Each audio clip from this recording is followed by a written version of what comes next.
बे समाव नोंथांमोननो मोनसे गोनां बाथ्रा फोरमायथिनो थाखाय आखायाव लादों। नोंथांमोना मिथिगौ दि थांनाय 2020 मायथाइनि 27 जानुवारियाव बिटिआर गोजोन गोरोबथा जादोंमोन आरो बे गोजोन गोरोबथा बायदियै बिटिआर ओनसोलनि थामहिनबा बे समाव बिटिआरनि मोनफ्रोमबो दफा मावफुंनायनि जे रादाय दंमोन आरो बे रादायनि सायाव गोनां बाथ्रा बुंथिदों एबसुनि लोगो गाहाय नेहाथारि बिथां दिनेश ब्रह्मआ बुंथिदों जे फैबाय थानाय 2025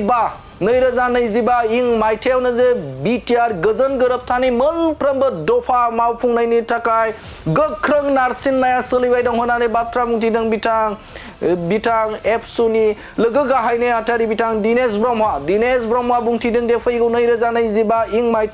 मायथाइनि गेजेरावनो भारत सरकार आसाम सरकारा जे बिटिआर गोजोन गोरोबथानि मोनफ्रोमबो दफा मावफुंनायनि थाखाय बिथांमोना रादाय होदों होननानै बाथ्रा बुंथिदों। थामहिनबा खोथा होदों होननानै बाथ्रा बुंथिदों बिथां एबसुनि लोगो गाहाय नेहाथारि बिथां दिनेश ब्रह्म आरो दिनेश ब्रह्मआ बुंथिदों जे एबसुनि जे गोनां खामानि आथिखालाव जे गोनां खामानिथार थामहिनबा फैगौ 2025 इं मायथाइनि गेजेराव जेरैखि जाया बिटिआर गोजोन गोरोबथानि मोनफ्रोमबो दफा बे दफाखौ मोनफा मोनफा मावफुंनायनि थाखाय नारसिननाय राजखान्थियारि बिथिङाव नारसिननाय हाबाफारिया सोलिबाय दं होननानै बाथ्रा बुंथिदों बिथां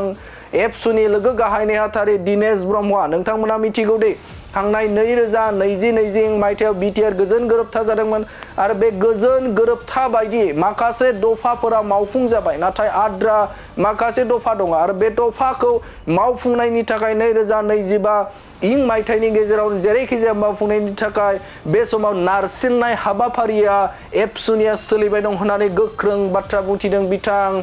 एबसुनि लोगो गाहाय नेहाथारि दिनेश ब्रह्मआ। भारत सरकार आरो आसाम सरकारा बे समाव खोथा होदों जे फैगौ 2025 इं मायथाइनि गेजेराव बिटिआर गोजोन गोरोबथानि गोबां दफाखौनो मावफुंनाय जागोन होननानै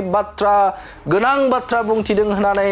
बे समाव फोरमायथिदों बिथां एबसुनि लोगो गाहाय नेहाथारि दिनेश ब्रह्मआ। 2020 मायथाइनि 27 जानुवारियाव जि मोनसे बिटिआर सुक्ति जालांबाय एबसु एनडिपिनि मोनब्रै हानजा आरो इउबिपिअ दुलाराय बर' फरायसा आफादनि बै समनि आफादगिरि प्रमद बर' आरो दुलाराय बर' फरायसा आफादनि बै समनि गाहाय नेहाथारि लरेन्स इस्लारि बिथांमोननि सागानावनो बिटिआर सुक्तिया जादों आरो एबसुनि सागानावनो बिटिआर सुक्तिया जानायखाय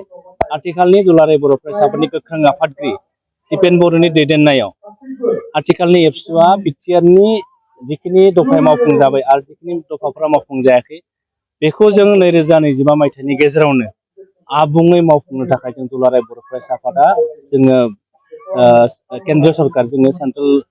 सरकार आरो आसाम सरकारखौ जोङो नारसिनबाय थानाय जादों आरो जोंनिया